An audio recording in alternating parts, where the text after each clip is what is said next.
Et dans la position consistant à dire que nous ne devrions pas tenir l'élection présidentielle, ce n'est pas non plus une fin en soi, ou ce n'est pas une posture.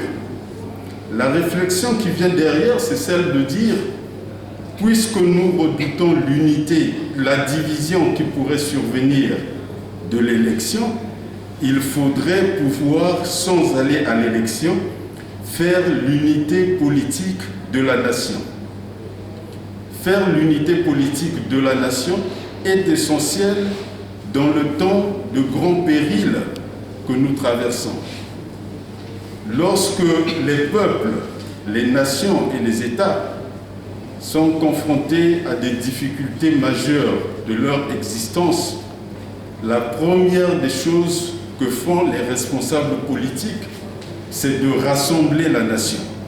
Parce que l'unité politique de la nation est une ressource en temps de crise. Cette unité politique est essentielle parce qu'elle impulse l'action publique qui s'ensuit. Tandis que sans l'unité politique de la nation, l'action politique reste partisane éventuellement et souvent contestable et contestée. Plus loin encore, dans le même sens, en faisant l'unité politique de la nation, il faudrait, dans la cohérence, donner un sens à cette unité. La matérialisation politique de cette unité politique de la nation prendrait corps par l'adoption par toutes les forces politiques du pays d'un programme commun de gouvernement. Je précise cette pensée. Elle consiste à dire que plutôt que de mettre plusieurs projets politiques en concurrence, on peut mettre en place des organes techniques en provenance de l'ensemble des forces politiques qui trouvent le moyen de fusionner l'ensemble de ces programmes ou de ces projets politiques en pensant à la façon d'élaborer, d'en sortir un seul programme. Et cela est une action qui peut être conduite par l'ensemble de la nation. Ça ne peut pas être l'action d'un seul ou un seul dans son coin. Même étant le parti politique le plus important, ne peut pas avoir la prétention de produire les réponses aux problèmes qui touchent toute une nation que nous n'arrivons pas à résoudre depuis 25 ans. Une fois que le programme commun de gouvernement est adopté par toutes les forces politiques de la nation, ce programme pourrait être mis en œuvre, ou, je dirais mieux, devrait être mis en œuvre par un gouvernement de large union nationale. Parce que ce n'est que dans ce cadre où on retrouve la communion de pensée, la communion de corps, donc tout le corps politique du pays rassemblé au sein d'un gouvernement, la communion de ces éléments avec une union politique de la nation permettrait de donner une nouvelle impulsion.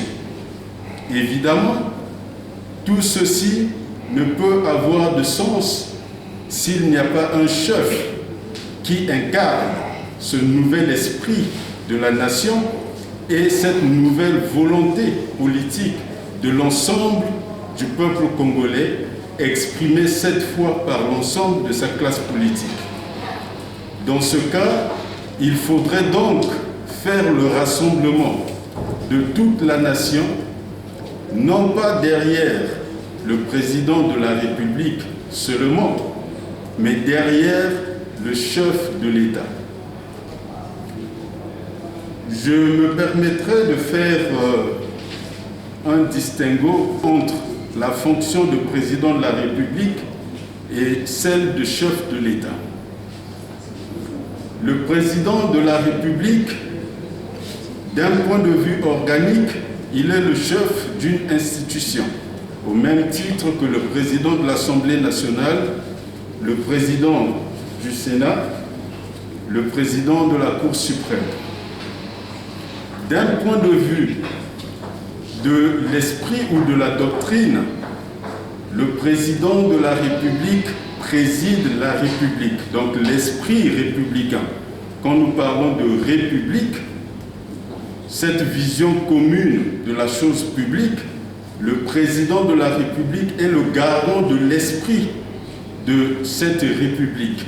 Si nous étions en monarchie, ce serait un roi ou un empereur. Mais ici, le président est le garant de l'esprit d'union. Le chef de l'État, lui, il est le chef d'un corps qui existe. Créé, certes, mais c'est un corps qui existe et ce corps, il s'exprime sur le territoire qui appartient à cette nation. Ce corps s'exprime à travers tous les organes de l'État, à travers tout le patrimoine de l'État, matériel et immatériel, et tout cela a un chef. Lorsque des circonstances exceptionnelles surviennent dans un pays et que les chefs des institutions ne disposent pas des ressources légales, matérielles, des ressources humaines et de tout autre type, lorsqu'ils n'ont pas les ressources nécessaires pour répondre à la gravité du péril, à ce moment-là intervient le chef de l'État. Il est chef, la Constitution ne définit pas ses pouvoirs. Et à travers le monde, vous chercherez des exemples, vous verrez que les pouvoirs du chef de l'État ne sont pas définis, alors que ceux du président de la République sont définis. Ceux du chef de l'État ne sont pas définis justement parce qu'il est dans la volonté même ou dans l'ordre naturel des choses que celui qui est chef n'est pas d'autre chef. Le chef de l'État, dans ce cas, dispose de la souveraineté nationale pour redresser les situations les plus difficiles. Ainsi, lorsque le chef de l'État intervient, ses volontés, ses décisions sont exécutoires, elles ne sont pas discutables. Le chef de l'État intervient lorsque tout le pays doit agir comme un seul homme, souvent en situation de guerre, mais comme maintenant en situation de grand péril. Sa parole s'exécute et le corps, la nation devient un seul homme. Lorsqu'il décide qu'à compter d'un moment déterminé, tout le monde doit accomplir une action, tout le monde doit lui faire confiance et accomplir cette action, comme le cerveau commande à la main ou au pied. C'est cela la situation et les fonctions du chef de l'État, ou les responsabilités qui sont les siennes, qui sont les responsabilités suprêmes au sein d'une communauté nationale.